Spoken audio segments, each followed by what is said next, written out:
Greetings programs and welcome back to CK2! People have been prodding me to do another episode and yeah, it's a bit overdue, so here we are.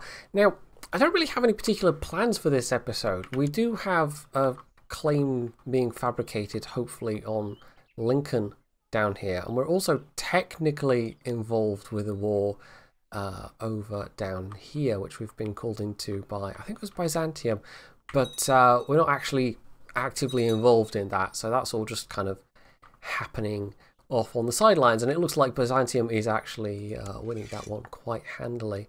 Although it looks, I mean, having said that, it's actually Pisa that's doing the lion's share of the work there, and then me and the HRE are just kind of sitting idly on the sidelines. Now, I have been thinking about what I would like to do next, and obviously, you know, further expansion into England would be nice, but I'm getting to the stage where, oh, there we go, they've actually won. I'm getting to the stage where I'm thinking it might be nice to reclaim Ireland sooner rather than later, because I've been playing the long game. I've been hoping it will happen through inheritances, and I don't have to go in and, you know, raise arms against my fellow McJedis. But it's, you know, the time's getting on a bit, so we might have to force the issue. I don't know. Anyway, so a bit of births and deaths there, nothing too vital or important. We can maybe quickly look around and see at the stake, because Scotland too, like Ireland itself is pretty fractured. I mean, the actual kingdom level title does exist, but Scotland 2 itself is a bit weak at the moment. It's basically these kind of small areas here, because they lost most even of their English lands, and they've had several duchies that have just broken free. I think Ulster may have even been the earliest one. Now, of course, Ireland was also part of Scotland too, but both those duchies are now independent. One of them also controlled by McJedi. Having said though that Scotland 2's you know, on the small side, they do still control this bit of Finland as well, so that's another reason why it'd be nice to get Scotland 2 under my control. Now, what would be ideal is if I could just, you know, press a claim, and I can actually declare war on Scotland 2. I've got the excuse of declaring war because they've got a barony level title there that I could grab for myself. I've also got people in my court that I could press claims for, but I can't press a claim for the king level title, which is what I really want to do. I want to get that title and then bring the rest of the duchies into the fold. That would be the optimal thing to do, and it is possible technically to claim, I know it's definitely possible to claim a duchy level title. I'm not sure if it's possible to fabricate a claim and get a kingdom level claim out of that. That might be quite, like, if that were possible, that would be probably quite difficult to do. I'm sure that would just take a lot of doing. I mean, it might be possible that if I fabricate claims on the entirety of the lands within Ireland, that would then let me actually press a claim for the king level title itself, but that would be a big job and it would be an expensive job, and I'm not even sure you could do that within a single lifetime, which is what you would need to do. Anyway, also we've got an event that's popped up. I guess we've got an improved intrigue. Yeah, we've got an improved intrigue thing at the moment. So we can pinch somebody's necklace. Sure, why not? Let's do that and see what happens. As night falls, you sneak into the guest room and carefully remove the heirloom from the neck of the dignitary's sleeping wife. She stirs lightly in her sleep but does not wake. Now that you have the necklace, a worthless gewgaw, you need to decide where to plant it. Who shall take the blame? Magda, the cook's overweight wife, or Meldrick, local dung gatherer on Dog's Body? I wonder if that's at all a reference to Baldrick, baby.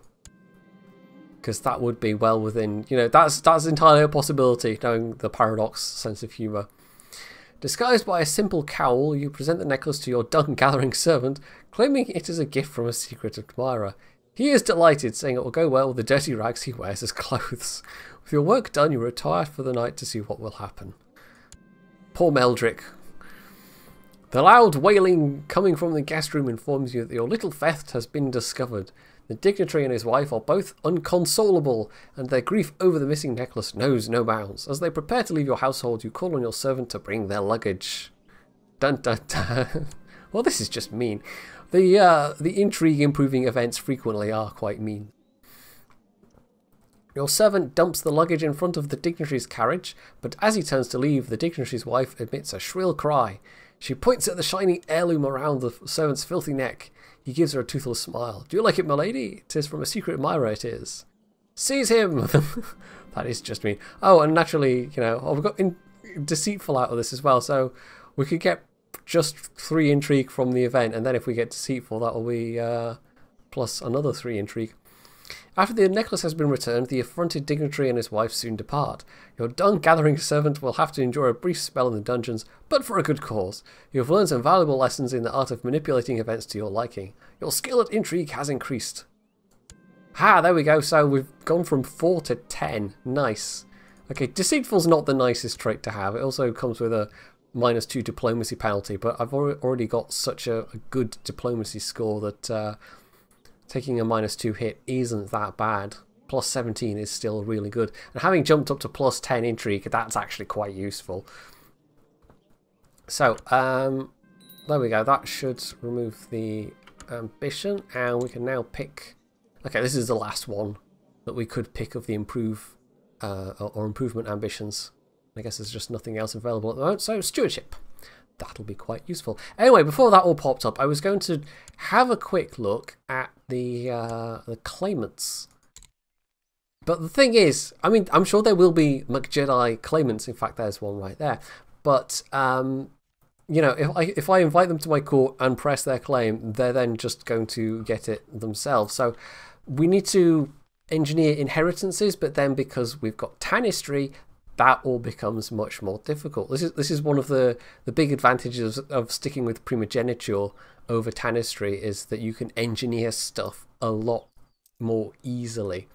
So who's the current Tanist? I mean, the current Tanist is married but has no heirs, but that part doesn't matter. I mean, what we could do with our newfound deviousness, I mean, who... Right, she's 40, so that's no good. We have... Is he married? Yeah, he's married. He's actually the father of... Okay, that's his connection. So, wait, we need to get back to that screen, don't we? There's nobody that suitable at the moment. I also noticed there's a worrying number of Buchanans on that list.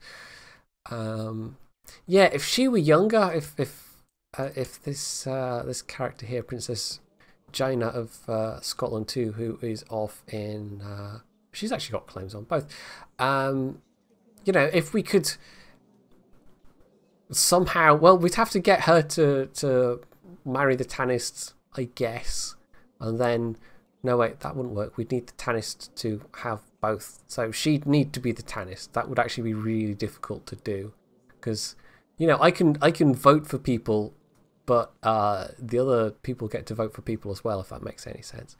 I mean, the other choice I could do here is try and change back to primogeniture, but we've been here before. I've tried this before, and it caused a civil war, and we can't really afford a civil war at the moment. So I don't think there's any way I can practically do this. It would be really nice just to take that title, but you know, and then offer to vassalize the rest, or else take them down as de jure vassals. You know, declare war on them as de jure vassals. But I don't think it's quite within the realm of possibility. So what I might do instead is I might go after Ulster and then maybe do it the hard way. So let's see what we can do against Ulster. We don't have any... Okay, we don't have any claims there. Is there anybody in my court that has a claim on Ulster? Because that would be the useful thing. Because then they'd become my vassal, I think. The rules are... Like, trying to remember all the rules gets a bit difficult sometimes, because there are so many rules for the different levels of things going on in CK2. That's one of the things that makes it difficult to approach as a newbie to the game. So there are all these different mechanics going on. And the game does a relatively good job of giving you information in terms of tooltips and breaking things down for you, but then when it comes to things like inheritances and stuff like that, it can all get very obscure, and sometimes just very unexpected things happen as a result of different rules within the game interfacing in unusual ways. So,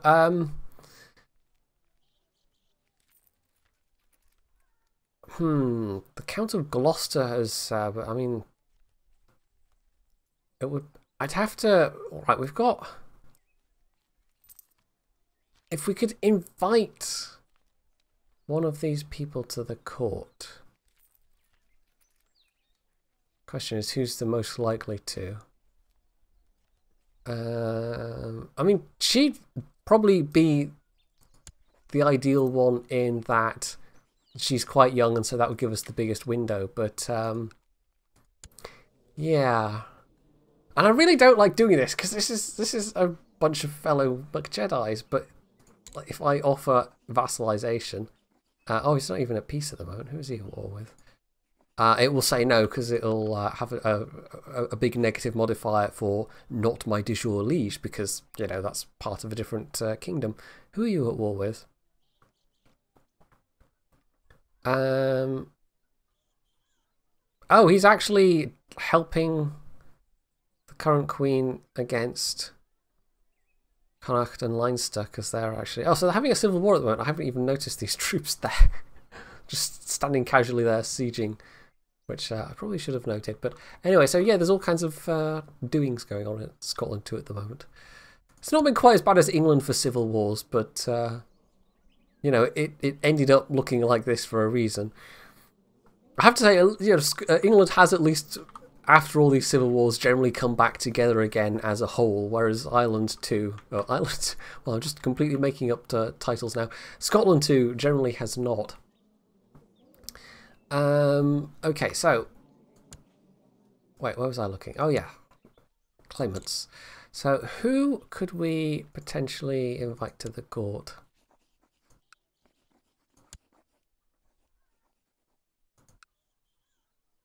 No, this is going to be annoying because I'll have to keep going back here every time. How about I just do a jump cut here, and we'll see if I can find someone that I actually can invite. So, you know how sometimes I maybe make slightly facepalm worthy, you know, mistakes or oversights? I know it's incredibly rare, but, you know, just, you know how sometimes it does occasionally happen. Yeah, there's a little, you know, thumbs up or thumbs down next to each character telling you whether they actually would come to your court or not. So, yeah, that might have saved me some trouble. Now, there's the actual current Count of Ulster. Apparently he would, but I mean, he's in jail at the moment, so I guess we can't. No, okay.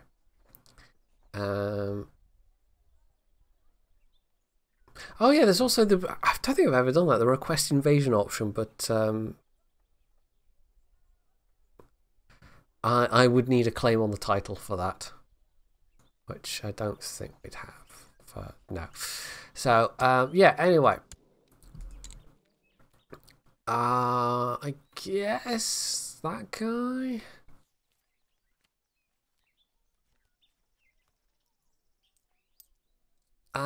Okay, let's try this guy. This guy looks like the most likely prospect. So invite to court. And then potentially we could press a claim. Now, we definitely can outmatch these guys for troops, but we do need to maybe see who they are. I forgot where you look to see... Oh, wait, there we go. Allies. Oh, allied with me. So, I mean, declaring war might be seen as being a little bit, you know, because we're all of the same family. Also, there's a... But Jedi Duke of Provence. Ha! Ha! Okay. That happened at some point. Okay. Gaelic is still going, by the way. Where is it?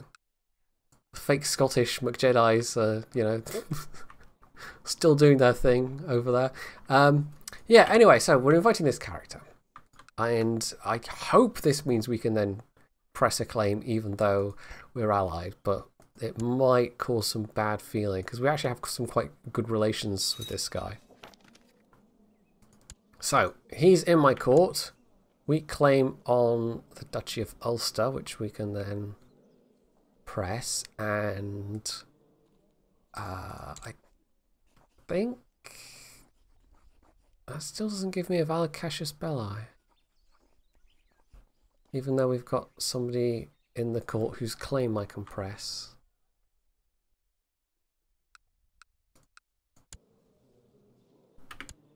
I'm slightly confused. In theory we could now do that, but it won't let me. I don't have a valid casus belli, even though I've got somebody with a claim in my court, so I could therefore, in theory, press their claim.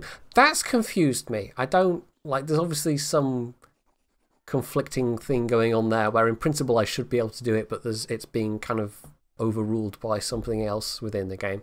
So that's a bit annoying. That's definitely a bit annoying. I mean, I could just beat up on Scotland too. I'm sure Caption Guy would be very pleased, and you know, grab the actual things that I could claim directly. But you know, we take the prestige hit, and we're getting back to barony holdings. Maybe, in fact, we could only, I think, press one claim. I can't press all the direct claims at the same time. So going to that amount of hassle for a barony level claim, I don't think that's worth it somehow. Also, somebody just died, so oh, it's the Tannist, or the Tannist's wife rather. Right.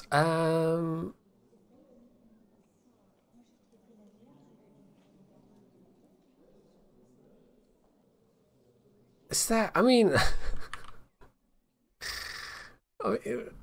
we've got. He could marry somebody, but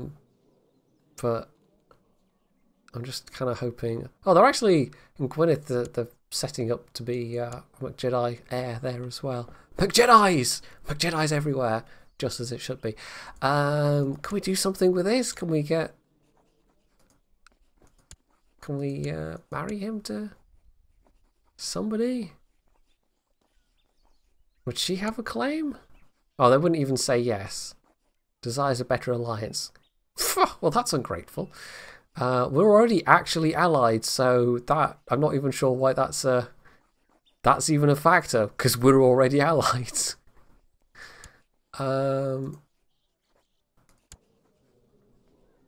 She doesn't actually have a claim though, so it would be a bit of a waste. I don't know. Let's have a look in this court.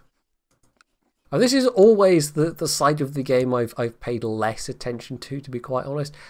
We have a Princess of Scotland too. I mean, the stats aren't terrible. And they would also say no. What if I said matrilineal? Not that it would make a difference. It'd be a McJedi either way. No, again, they say no. I think we've got... Yeah, it's that desires a better alliance modifier. Again, even though... Again, we're already allied with Scotland too, technically. So, I don't know. Crusader Kings do... CK2 is doing things I don't quite understand. Well, I guess I just go back to my original plan of waiting for Chancellor Diogenes to fabricate a claim, of which there is a fairly high chance. It's 18.4% per year, and we can afford it, so... that's fine. I should probably double check what my military capability is. I think I can raise about 20k troops in total. So that's alright. That's possibly enough to beat England. But also, possibly we'd need some mercenaries. Let's take a quick look at the ledger. Oh, Egypt's doing very well. Where are we? Scotland, 21,000. England 17,000, but last time I was in this position, somehow they managed to muster more troops, which I'm guessing maybe they hired some mercenaries of their own. So just because I do have a seeming superiority, it doesn't necessarily mean that it's definitely going to be possible to beat them. But anyway.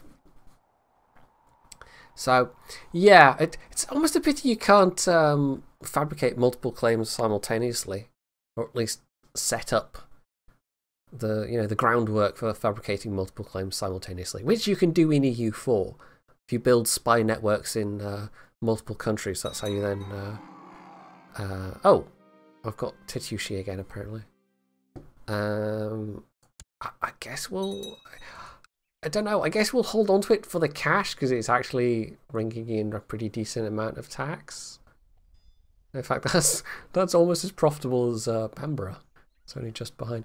But yeah, we will divest ourselves of this at some point, just because any troops raised over there are not going to be much use. You know, it's a long walk from the banks of the Volga River all the way to Stornoway. A very, very long walk indeed. I could, in principle, actually upgrade that to a castle town, level 4. What are my other holdings doing? This is going to be a very in-betweeny episode, I suspect. I think we might want to upgrade some of our other holdings before we spend money on Titushi, given that we definitely won't be... we upgraded that last time in Mitford. So let's put some cash into Mitford, maybe. Dagobah doesn't have a castle town. So just having a bit more income, I think, might be quite useful. So we'll hold off on spending any cash on Titushi. So, apart from what looks like a rather nasty outbreak of disease, although not as nasty as it would be with the Reaper's Due, if this was a later version of the game, there's not a lot going on. So I think I will fast forward here.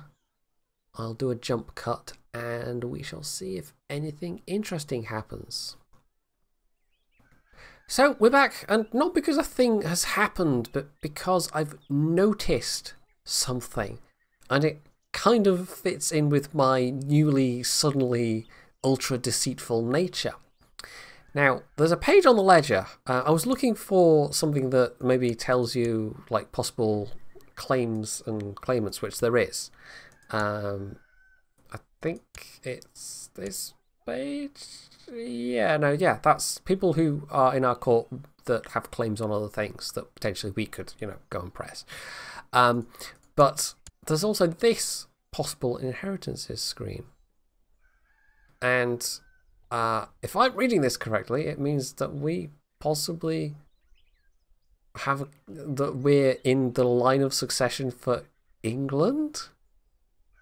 So this is interesting. This is very interesting. Now, currently we have a plot going to kill Earl Simon of Atholl, who is a Buchanan. But, he'll keep... Well, maybe not. Maybe he'll just kick his clogs. You know what I mean? He'll pine for the fjords of his own accord, as they like to say. And, well, as somebody likes to say, I'm sure. I've completely waylaid my own thought there. Anyway, but yes, my thought is that perhaps maybe we might hasten. We might go from the third position to the first position, and if, say, a pair of really unfortunate accidents were to happen to the sons of King Stephen, Captain Guy of England, I mean, that would just be the worst thing. That would be so bad. I mean, that would just be. I'd be sad. I'd send flowers. It's just, it doesn't bear thinking about that someone would do such a thing, and yet, hypothetically, such a thing could take place. But naturally, I wouldn't be one to consider it, even though it does present some potentially quite interesting opportunities.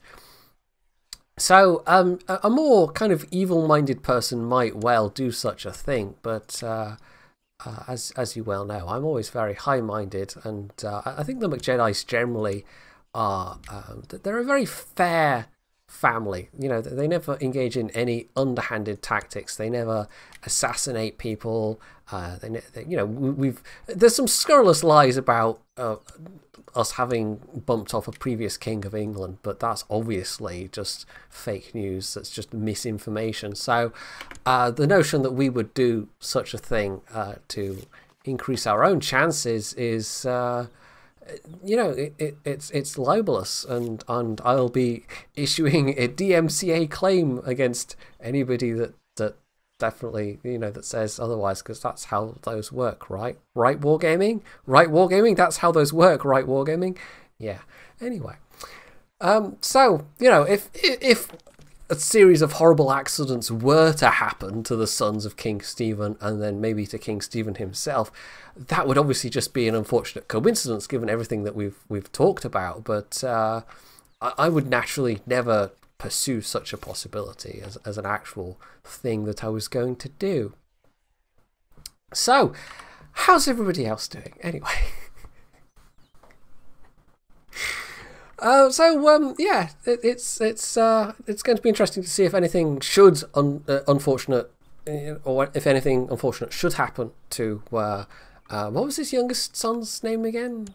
Just out of interest, King Bealthwine, or Prince Bealthwine rather, and if something were then to happen to Prince Gregory, and I don't think his wife. You know, there's a chance his wife might have more sons, but yeah, we'll also have to watch out for. Gregory having sons. Well, I say watch out for, you know, watch out in the sense of so that we can send some congratulatory messages, maybe a bunch of flowers, or a fruit basket, or some muffins or something. I don't know. What does one send to a neighbouring king when they've had a grandson for the first time? I'm sure there's a precedent for this sort of thing. You know, muffins filled with deadly poison or something. I jest, of course. I'd never do such a thing. Well, I'll just make a note of that, though, just in case I were to, for future reference. Deadly poison. Okay, so yes. Anyway, so we'll just leave the intrigue screen open, I think, for absolutely no reason at all. Maybe just to see if something were to take place. Also, interestingly, who's he proposing? Okay, this is just a lowborn courtier, and that's a cape. What's a? Oh, this is Castile. I saw the red, you know, thing and thought, aha, England, but no, that's a completely different realm. Sure, why not? She's kind of hanging around doing nothing. Prince Matad of Scotland became a mastermind theologian, so let's find him a spouse. Oh, Queen of Bohemia. Also the Duchess of Iceland. Now that is interesting. But Iceland is currently under Norway. I think if we could get him married to... Let's just... Sure. More... caption guys. Not caption guys. No caption guys. Caption guy, bad. Remember that, brain. Caption guy, bad. More McJedis. McJedis everywhere. Wall-to-wall McJedis. We will become the new Carling master race. Yes. Well, we will if I have anything to do with it. So they've accepted that, and my building program's going all right as well. Getting quite a nice, healthy income at the moment. Mitford's almost finished castle walls, so I guess we'll go with upgrading Borough to Castletown 3.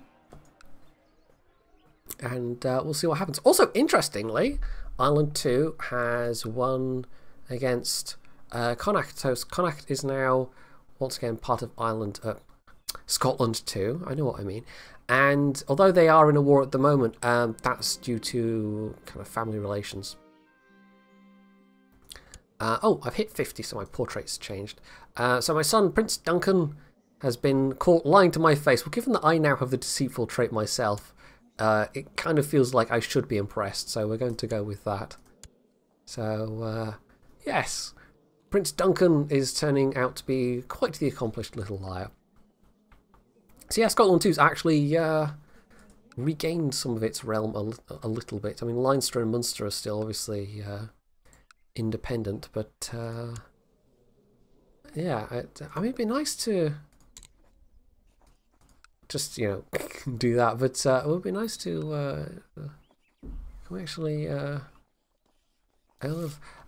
he's an existing vassal. Oh, also nice. Yes, use it. Interesting. Anyway, so the Earl of Argyll, that presents opportunities. Potentially, we could go for Leinster, because I was looking at Ulster in particular, but that could be an in into Scotland too, potentially. We could increase our influence a bit. So, Lincoln, we have a claim on, and I guess we'll just let's increase relations with. Oh, I don't know. Let's just send him to Scotland too for the time being. So,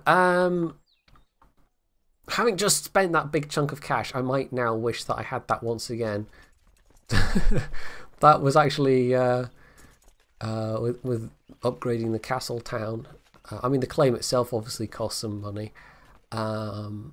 Mercenaries, that's what we're looking for.